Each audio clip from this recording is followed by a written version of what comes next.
एक दूसरे का अपमान करने पर ही संसार का सारा व्यवहार टिका हुआ है।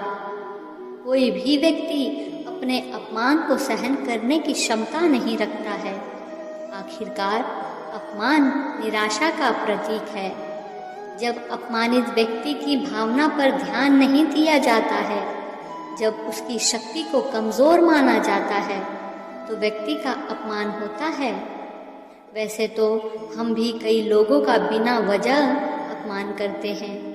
हमारा अपना अपमान भी बहुत बार होता है। यदि हम बलवान हैं, अपमान के बदले में लड़ते हैं, और यदि हम में लड़ने की शक्ति नहीं है, तो हम अपमान सहते हैं। हम खुद को कमजोर और लाचार समझते हैं, खुद को छोटा समझते हैं। लेकिन क्या आपने कभी सोचा है कि एक इंसान दूसरे का अपमान क्यों करता है? आइए इसे विस्तार से समझने की कोशिश करते हैं। इससे पहले कि हम आगे बढ़ें, अगर आप हमारे चैनल पर नए हैं तो प्लीज़ चैनल को लाइक एंड सब्सक्राइब ज़रूर कर दीजिएगा। जब अपमान होता है, मनुष्य को अपनी निर्बलता का एहसास होता है और निर्भरता का बोध मनुष्य को कुचल देता है। वह अधिक से अधिक निर्भर बन जाता है। अत्याचार सहने की आदत सी पड़ जाती है तो आत्मविश्वास का नाश हो जाता है। और जब आत्मविश्वास नहीं होता तो मनुष्य शराब और जुए जैसे व्यसनों में सुख ढूंढता है, मन से रोगी बन जाता है।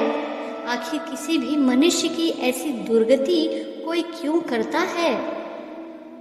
अपमान करने वाला वास्तव में क्या सिद्ध करना चाहता है? कभी गहराई से विचार किया है आपने?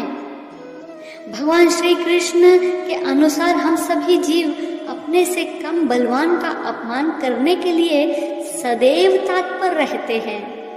जैसे पति अपनी पत्नी का अपमान करता है, पिता अपनी संतानों का अपमान करता है, वही जब पिता बूढ़ा हो जाता है तो पुत्र अपने पिता का अपमान करता है। इस प्रकार से अपमान करने की यह परंपरा लगातार चलती है। कई बार तो हमें दूसरे व्यक्ति का अपमान करने के पश्चात भी यह एहसास नहीं होता कि हमने उसका अपमान किया है। वास्तव में हम दूसरे व्यक्ति का अपमान करके उसे हमसे कम बलवान होने का आश्वासन देते हैं। हम यह सिद्ध करते हैं कि कई मायनों में हम उससे अधिक श्रेष्ठ हैं और वह हमसे छोटा है। हर स्थिति में अपमान एक समान नहीं होता। यह इस बात पर निर्भर करता है कि जिस सिलसिले में हमारा अपमान हुआ है उसमें हमारी क्या भूमिका है। यानी कि अगर हमने कोई गलत काम किया है तो वह अपमान हमारे लिए गलत नहीं है। यह वास्तव में हमारे द्वारा किए गए गलत कार्य का परिणाम है। लेकिन तब क्या, जब हमारी कोई गलती नहीं है लेकिन फिर भी हमें अपमान सहन करना पड़ता है। अपमान करने वाला अपने आप को श्रेष्ठ समझकर अपने कटु वचनों से दूसरे व्यक्ति का आत्मविश्वास तोड़ देता है।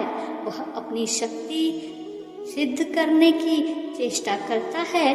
वह दूसरों को चुनौती देता है ताकि उसकी शक्तियाँ सिद्ध हो सके।